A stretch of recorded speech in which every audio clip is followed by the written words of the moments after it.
కర్ణాటకలో Hasan sex racket case రోజుకో turn తీసుకుంటోంది. లోక్సభ ఎన్నికల వేళ రాజకీయ దుమారం లేపిన లైంగిక వేధింపుల కేసులో ఒక్కో ట్విస్ట్ బయటకు వస్తోంది. బాధితులు బయటకు వచ్చి ఫిర్యాదు చేస్తుంటే ఇప్పటికే కంప్లైంట్ చేసిన ఓ మహిళ యూ టర్న్ తీసుకుంది.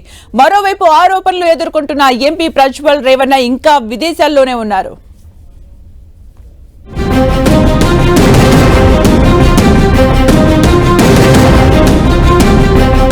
హసన్ సెక్స్ రాకెట్ కేసులో కొత్త కోణం.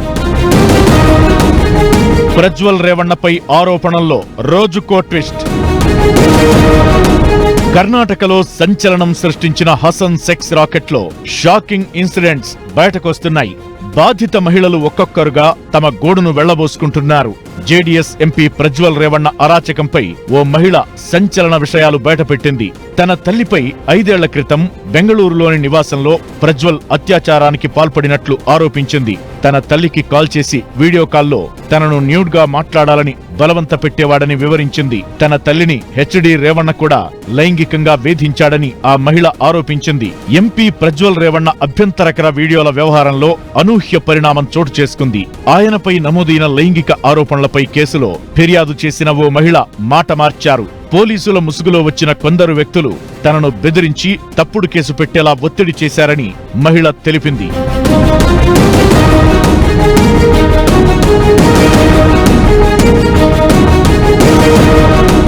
మహిళ ఇచ్చిన స్టేట్మెంట్ పై కర్ణాటక మాజీ సీఎం ప్రజ్వల్ రేవణ్ణ బాబాయ్ కుమారస్వామి స్పందించారు. సిట్ తీరును తప్పుబట్టారు.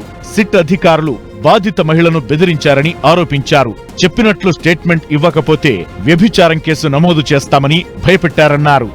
ఎంపీ ప్రజ్వల్ రేవణ్ణపై నమోదైన లైంగిక వేధింపుల కేసుపై పోలీసులు దర్యాప్తు ముమ్మరం చేశారు.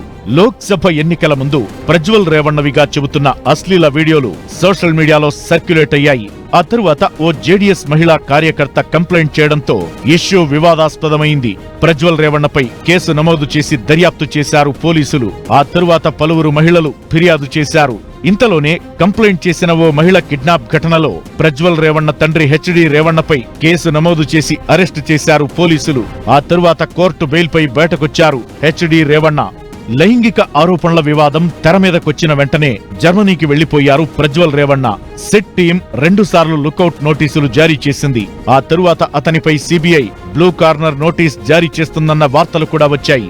ప్రజ్వల్ రేవణ్ణ పాస్పోర్ట్ రద్దు చేయాలని కూడా ప్రధానికి లేఖ రాశారు కర్ణాటక సీఎం సిద్ధరామయ్య. ఇలా లైంగిక ఆరోపణల కేసు నమోదైనప్పటి నుంచి ట్విస్టుల మీద ట్విస్టులు బయటకొస్తున్నాయి.